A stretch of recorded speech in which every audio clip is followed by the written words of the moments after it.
Good morning everyone. तो आज आप ये देखिएगा ड्राइंग के एग्ज़ाम में क्या क्या सवाल आता है।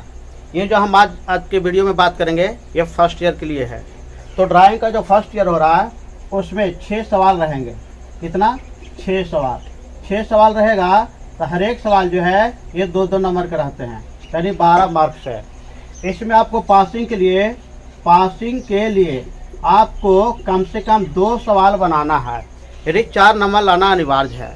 तो इसीलिए थोड़ा इसको जो है अच्छे से ध्यान में रखना है कि कम से कम 6 सवाल का जवाब आप दें तो कम से कम 2 सवाल आपको अनिवार्य रूप से सही करना है, अन्यथा सही नहीं होगा तो आपको रिजल्ट में मिस्टेक हो सकती है, गड़बड़ी हो सकती है। तो चलिए हम शुरू करते हैं। पहला सवाल है, ये हमारा जो सवाल है इसमें प्रोजेक्शन से भी आता है।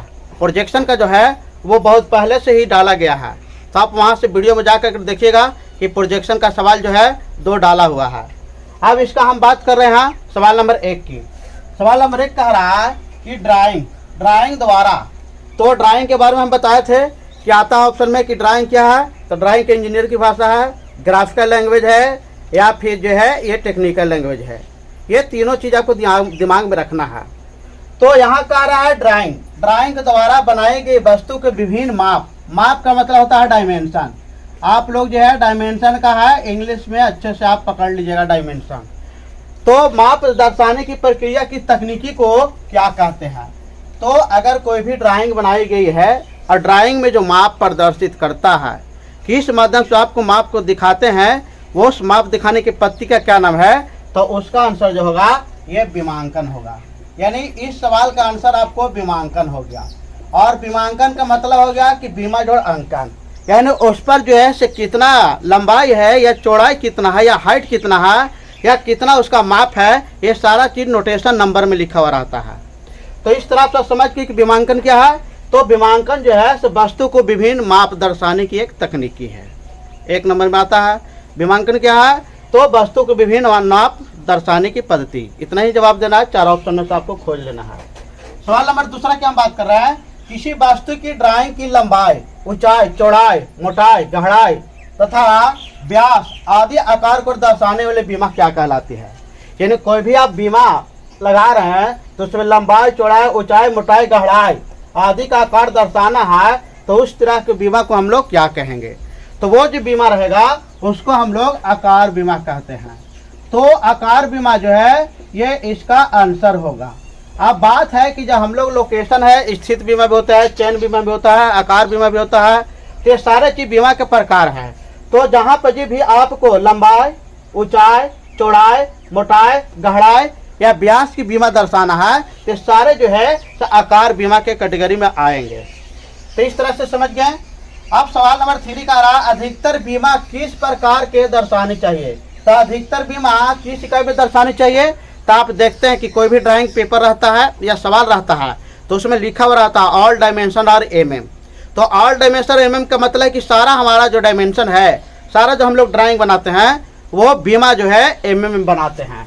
तो इसका आंसर जो आपका हो गया कि किस तरह की बीमा में दर्शाना चाहिए, तो बीमा का जो है ड्राइंग का इकाई वो सारा चीज जो बना हुआ रहता है मिलीमीटर या MM में बना हुआ रहता है। तो आपको ये ध्यान में देना है। ये 4 ऑप्शन दे देगा कि किस अधिकतर बीमा किस इकाई में दर्शानी चाहिए, तो मीटर में, किलोमीटर में, MM में या सेंटीमीटर में। तो आपको MM वाला ऑप्शन चुनना है, सिलेक्ट करना है। अब सवाल आगे हम बात कर रहे हैं, कौन सी बीमा पद्धति बीमांकन की सबसे प्राचीन प्रणाली है? तो हम बताए थे कि आप हमारा वीडियो प्रीवियस देखिएगा तो उसमें बताया गया है कि बीमा 2 टाइप्स होते हैं, एक अलाइंड बीमा होता है और एक यूनिडायरेक्शनल। तो अलाइंड का मतलब एक लिखिए, यूनिडायरेक्शनल का मतलब संरेखीय। तो इसी तरह से जो है ये 2 तरह के बीमा है। तो 2 तरह में बीमा में सबसे ज्यादा जो है अभी क्या प्रयोग किया जाता है? तो अभी जो हम लोग सबसे ज्यादा प्रयोग करते हैं ये एक रेखीय जो है ये बीमा का प्रयोग करते हैं। तो कौन सी बीमा पद्धति का प्रयोग करते हैं? तो इस प्रणाली में आजकल जो सबसे ज्यादा प्रणाली है वो प्रणाली का प्रयोग होता है, उसका आंसर होता है एक रेखीय। एक जो है ये एक दिशा वाली हो गया, तो एक दिशा वाली जो है इसका सबसे ज्यादा प्रयोग होता है। तो आप ये दिमाग में रखना है। तो एक दिशा वाले हो गया तो सबसे ज्यादा प्रयोग होता है। अब सवाल नंबर 1 का रहा, CBR ड्राइंग का जो है कोई भी चीज लिखते हैं तो क्यूब लिखते हैं या पाई लिखते हैं या CBR लिखते हैं, HPR लिखते हैं। तो ये सारा चीज एक जो है ना वो लेटर किसी जो है ड्राइंग के जो है वो विमांकन का जो है प्रदर्शित करता है। अब यहाँ हम सवाल देख रहे हैं कि CBR, तो CBR कहीं भी अगर ड्राइंग में लिख दिया तो उसका मतलब हम क्या समझेंगे, उसका तात्पर्य क्या है, मीनिंग क्या है। तो CBR का मतलब हो गया कि आपका जो तात्पर्य है वो स्फीयर गोला से है, यानी आपका जो है ये आपको काउंटर, ये जो है ये तो CBR हो गया, तो C से हो गया काउंटर, तो इस तरह से हो गया। तो इसमें हम लोग देख रहे हैं कि ये CBR का तात्पर्य जो क्या हो गया, ये आपको हम स्क्रीन पर लिख करके बता रहे हैं, ये इससे आप अच्छे से समझ लीजिएगा।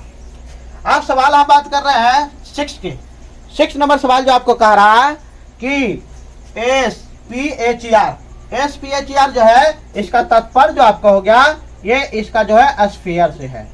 स्फीयर का मतलब आप लोग समझते हैं, ये हमारा गोला होता है। तो ये स्फीयर कहीं भी लिखना है तो हम लोग डायरेक्ट ड्राइंग में स्फीयर नहीं लिख सकते हैं पूरा स्पेलिंग, इसका शॉर्ट फॉर्म का इस्तेमाल करेंगे SPHR, शेप कैपिटल में लिखा रहता है। तो इस तरह से हो गया। सवाल नंबर 8 कह रहा है आपको, जिस प्रणाली में विमांकन प्रयास रेखा के लंबवत लिखा जाता है वह कौन सा प्रणाली है। तो जो भी रेखा के लंबवत, रेखा के लंबवत का मतलब है कि अगर ये हमने ड्राइंग पेपर दे दिया तो ड्राइंग डायमेंशन लाइन लिख दिया, अब ये डायमेंशन लाइन जो है तो कह रहा है कि लंबवत लिखा जाता है। तो यहाँ पर जो आदमी अगर खड़ा हो गया तो इसका लंबवत कहाँ है, यहाँ, तो यहाँ 50 लिखा जाएगा।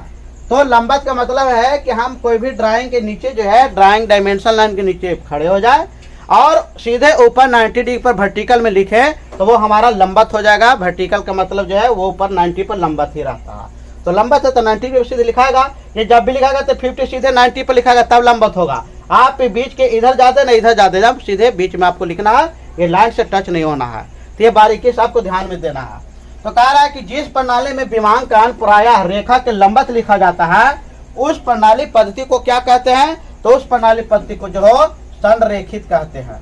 ये आपको दिमाग में रखना है। एक हम लोग देखें एक दिशा वाला रेखा और इसमें जो आंसर होगा आपको संरेखित होगा। तो संरेखित जो है ये प्रणाली में या पद्धति द्वारा हम लोग जो है लिखते हैं। तो संरेखित पद्धति में क्या होता है कि लंबवत लिखा जाता है और एक दिशा वाला पद्धति जो है सबसे ज्यादा प्राचीन है उसमें लिखा जाता है।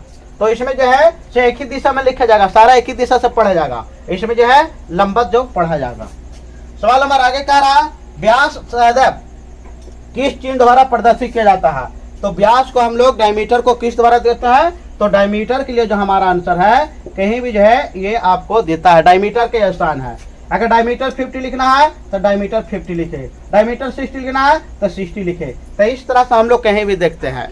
तो ये डायमीटर जब ये साइन दे दिए तो बस तो समझ में आ जाएगा कि ये डायमीटर है, व्यास है किसी चीज का। आपको डायरेक्ट व्यास नहीं लिखना है, डायमीटर का पूरा मीनिंग नहीं लिखना है, यही संकेत सिंबल से आपका काम चलता है। यही सिस्टम जो है ड्राइंग लिखने का है। अब सवाल नंबर 9 कह रहा है कौन सी रेखा में एक ऐसी पद्धति, ऐसी पतली रेखा होती है जिसका एक सिरे पर 3 सिरे होता है और उस पर व्यास लिखा जाता है। ये सवाल थोड़ा देखिए, कह रहा है कौन सी रेखा में एक ऐसी पतली रेखा होती है। यानी कोई भी हम लोग कन्वेंशन लाइन देते हैं, जैसे हम लोग लीडर लाइन दिए, डायमेंशन लाइन दिए, एक्सटेंशन लाइन दिए, या फिर एरो हेड दिए, या फिर आप लोग शॉर्ट ब्रेक लाइन दिए, लॉन्ग ब्रेक लाइन दिए। यानी ये जो हमारा 12 तरह के कन्वेंशन लाइन हुआ, उस कन्वेंशन लाइन में कौन वैसा लाइन है जो पतली रेखा भी होती है और जिसके एक सिरे पर तीर लगा हुआ रहता है।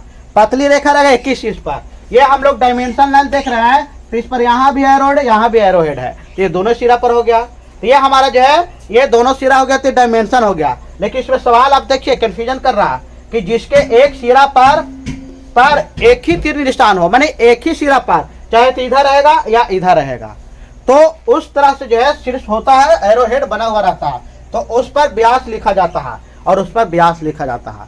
यानी कौन वैसा पतली रेखा है जिसके एक तरफ एरो हेड बने रहते हैं और वहां पे ये डायमीटर व्यास लिखा जाता है। तो वो ऐसा जो रेखा है इनका आंसर जो है ये लीडर लाइन है। अब लीडर लाइन जब भी लिखा जाएगा तो उसमें क्या है कि लिखा जाएगा। अब मान लिया कि हमारा ये इस तरह से है बना हुआ और यहाँ से ये वाला कोई चरखोट है, इसमें एक हमारा डायमीटर है। अब ये डायमीटर है तो हम बीच में नहीं लिख सकते हैं, ये हम क्या करेंगे कि यहाँ से हमारा एक एरोइड यहाँ से बना दिए और यहाँ लिख दिए और इसमें जो हमारा है ये डायमीटर कितना हो गया, अगर ये डायमीटर हमारा जो है, ये सर्किल जो है स्फीयर पुला 50 का है, ये 50 लिखेंगे। अगर यहाँ से इसको डायमीटर लिखना है तो यहाँ से ये वाला ऐसे एरो हेड बना दिए, ये लीडर लाइन हो गया, यहाँ से सीधे 90 पर रहेगा और डायमीटर हो गया, और यहाँ जो डायमीटर है 50 है, तो ये 50 का नोटेशन हो गया। तो ये हमारा लीडर लाइन कहलाता है। इसका कहने का मतलब यही था। अब सवाल नंबर 1 कह रहा है षष्ठभुज के विमांकन में पहले कौन सा लिखते हैं।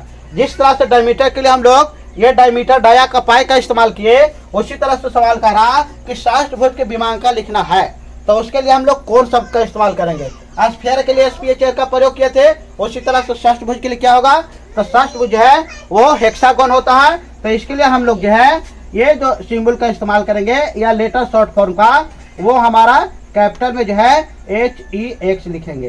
कहीं भी HEX लिखिए तो वो समझिए कि वो षष्ठगोण का है। स्फीयर कहीं भी लिख दिया तो आप समझ लीजिए कि ये गोला का है। अगर कहीं डायमीटर लिख दिया तो वो समझिए कि आपका पाई दे दिया तो डायमीटर समझ लीजिए। CBR है तो काउंटर जो है उसका सेक का समझ लीजिए। तो इस तरह से जो है ये पूरा 10 सवाल हो गया। आपको एग्जाम में 6 सवाल रहेंगे। डायमेंशन से 1 सवाल हमेशा आ रहा है, इसलिए इच्छे से कंप्लीट कर लीजिए। और बाकी जो हमारा प्रोजेक्शन है, प्रोजेक्शन में 60 वीडियो डाला हुआ है, उससे यहाँ कवर कर सकते हैं, देख सकते हैं। और फिर भी अगर कोई कन्फ्यूजन है तो आप हमारे कमेंट सेक्शन में लिखिए, उसका हम सोल्यूशन देंगे। इस तरह से मेरे चैनल को लाइक सब्सक्राइब शेयर करें। Thank you.